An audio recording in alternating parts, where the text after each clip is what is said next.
the delivery room, and this midwife opens the door and she's like, yeah, yeah, your wife can come in, but you can't come in. So I'm a bit confused.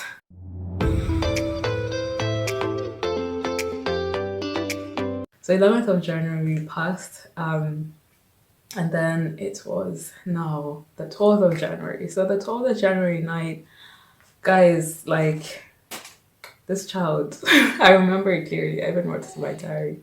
I was like, she was kicking and she was just so active. And I was just like, nah, like I'm tired of being pregnant. So I was like, this weekend you should come out. I'm tired. And I didn't know. In fact, words have power. Remember that. Words honestly have power.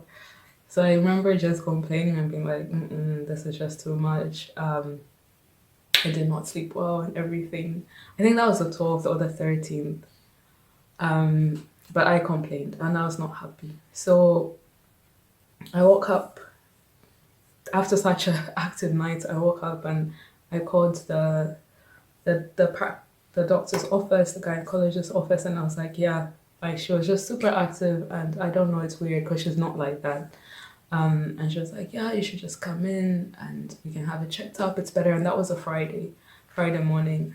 It's better that you come in and we check it up so that, yeah, so that we just know that everything is safe. But if she's active, it's a good sign. So don't be worried. So then I took a shower and she was calm during the day. And I was like, I don't know. Seems like everything is fine. Maybe it was just a momentary thing. So it was like, I think it was like 10. And I called her my sister. And then she was like, I told her the whole thing. And she was like, you know what? It's best that you go. It's better to always go and have it checked up than not to go. Like, that's always the thing with pregnancy. Like, better to go too many times than too few times. So then I went. I decided to go. So I was dropped off by my husband, I think at 11:30. I went in and they did a CTG where they check the heartbeats and stuff like that of the baby and also try to see if you have started with your contractions. So I think I was in there for an hour and her heartbeat was fine. And then I think an hour later they started seeing the caves for the contraction. So normally my contraction should have actually been started. Should have actually, was that English? Normally my contractions should have started already, um, because yeah, my mucus plug was disintegrating, my cervix was opening, and those are all signs of like having contractions. But they never saw contractions on my CTGs except at this time when I went there. Then they started seeing the curves and they were like, yeah, you're having contractions. And I was like, really? I don't feel anything. Like, I did not feel anything, guys. So we went back home. My husband picked me up, and I told him like I'm actually having contractions, and I don't know. Like we need to pray. So we prayed, and I asked God like God, let us know when we should go to the hospital because the way it is, I don't feel any contractions. So we prayed, and then I also called my sister and I told her everything that happened. We had a praise and worship, and she was also like, "Hey, start doing some squats, so things can go a bit quicker." I don't know. We just did squats. We had praise and worship time, and and then yeah, we slept.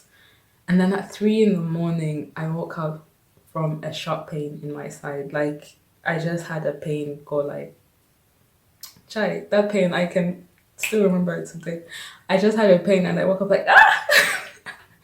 That was the only contraction pain that I sort of felt. So I woke up and I got to the toilet. And I have this pressure to as if I need to poo.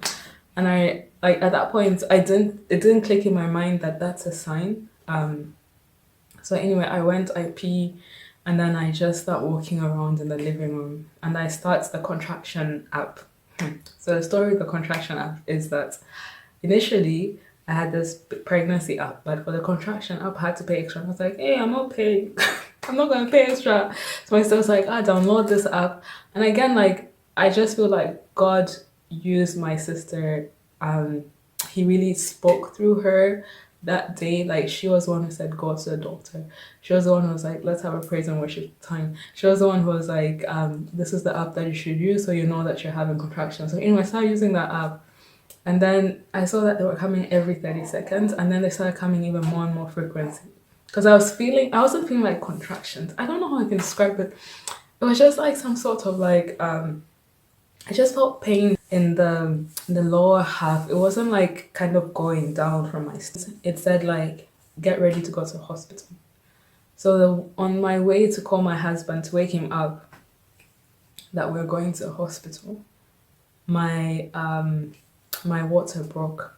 And I was like, hey, my water broke, we need to go to hospital now. You should have seen, oh my word, you should have seen how quickly we got everything ready. We got to a hospital, I think about 4 in the morning, and imagine like it's empty. There's like no one, there's just this woman at the reception. So we get to the delivery room, and this midwife opens the door and she's like, yeah, yeah, your wife can come in, but you can't come in. So I'm a bit confused. Like, she's tripping. He'll probably join me later. So she goes in with me and she measures how dilated I am. She's like, yeah, you're already, I don't even know what she said, but I was quite dilated. I think I was already at 4 centimeters. And then it took me to the room itself because I was quite dilated.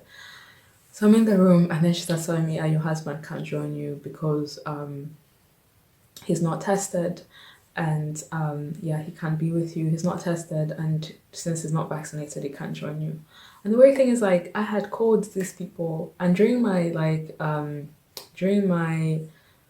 pre-birth course, they said that fathers can be there no matter their like vaccination status. If they're vaccinated or healed or unvaccinated, they can come. We'll have to do a test there at the center, like at the hospital. They'll do a test and then they can enter. So weird. And I was like, no, your website says that he can come in, that you guys have to do a test. And she was just like, no, he can't come in. So anyway, like, I was just like, okay, it is what it is. So I just focused on the task at hand. So she took me to the delivery room and she put me on this bed. It was flat. So at some point I tell her, I'm like, I need the upper back, like my upper back to be lifted. This is flat, like I can't do any pushing or anything. So she's connected me to like the ECG, she's connected me to also something. And she starts looking for the remote. This woman can't find the remote. I'm just like, hey, I'm going to have to deliver flat. Because I'm like, I want to have a epidural. And so she starts to find a port, like to, I guess, inject me so that they can have a port for connecting all the tubes and things like that to collect blood as well and all that stuff. This woman tries, to be honest, like I'm quite dark skinned and I have very thin veins, so it's often hard for people to find them. But she pricked me 3 times, no lie. I was here praying, God, please let it just work, let it just work. And yeah, like it just didn't work. And then the doctor comes in and she does it here, and it works. Eventually she's like, you're already 8 centimeters dilated. I think this was like 5, 6. I don't know. She's like, you're 8 centimeters dilated. There's no point in giving you a epidural. I was like, okay. It is what it is. The thing about my contractions was that I could not feel them the whole thing. You know how some people, they feel it coming, it goes up, and then they feel the decline of it? I just felt it at the end. Like, I missed my contractions. They had to really look at the monitor and be like, okay, it's coming now, push. So we did a couple of that where they'll say like, it's coming now, push. By the time I would start pushing, it would be gone. So like, they were like, yeah, we see the baby's head, yeah, but like you're missing the timing for the contractions. And yeah, like she's still, her heart is still good and everything, but it's getting to a point where we have to do something. Like it's either you push better or we have to cut you. So eventually they cut me because I just felt the contractions at the end. I only felt them when they were at the lower, on my lower back. Like, it was something I really prayed against. But I learned that God doesn't always answer the prayers the way we want them to. Like, he answers them in the way that he sees fit. After she cut me, contractions started coming, and the nurse, the midwife should look, and she'd like, oh, the contraction's coming. And so then the doctor then pushed on my stomach, and then I pushed as well, and the head came out. And then we pushed again, like I pushed again, and then the baby just came out. But I also remember one of the incidences, although the nurse, like the midwife, was not, I think it was one of our first births, to be honest, because like the whole remote thing, not knowing where the remote is, and the like not being able to inject the, like to find the port, to find my veins and all that stuff. Like there were things that, and to be honest, I had prayed that God send people who know their stuff. And then this one is there. But I remember that whilst I was pushing, and she also realized that yeah, my husband was not with me, and so she was like, "Yeah, what's the name of your daughter?" And I told her the name, and she's like, "Ah, yeah, that's from the Bible, yeah." And I was like, "Yeah, we chose it because of that." And the thing is, like, we agreed on the name the day before, like the night before, after I'd gone to the doctor. We were like, "Okay, so which name we're gonna choose?" And I have been a whole story of finding a name. But in all of that, I see God's grace and mercy. It took me some time to digest the whole process that my husband could not be with me. It took me some time to digest and to come to terms with it. I found it very hard, but I knew and know that he was definitely praying for me. And in a sense, though, I delivered like a Hebrew woman, alone with other women and with my husband outside, but praying for me. So, and God was with me because when I think about it as well, I see that it's by God's grace that I delivered by 7. So we were at the hospital 4. By 7, my baby girl was there. She was in my arms. And that's just a miracle. And I remember when they took me up to the ward, they were also like, "Wow, for your first baby, it went so quickly, it went so fast." And I was like, "Yeah, it's only by God's grace." Because I remember the vision that my sister had, and she was like, "Yeah, I feel like people are saying get well soon, and it's as if you're going to have a cesarean." And when I think about it, I'm like, I would have been very demotivated if things took long and things just went slow, like the normal way. Because normally the dilation takes 11 hours to 11, 12 hours, and then the pushing about an hour or two. So I could have imagined being alone all that time would have been demotivating. And it's only by God's grace that yeah, He was there with me in the most difficult, challenging time of my life as a mother. And I just really thank Him that He was there and that our baby girl, although she was not born at 40 weeks, she was born at 37 plus 5 days. She got the 10, she scored 10. She was healthy and everything. She was a bit small. She's now quite big.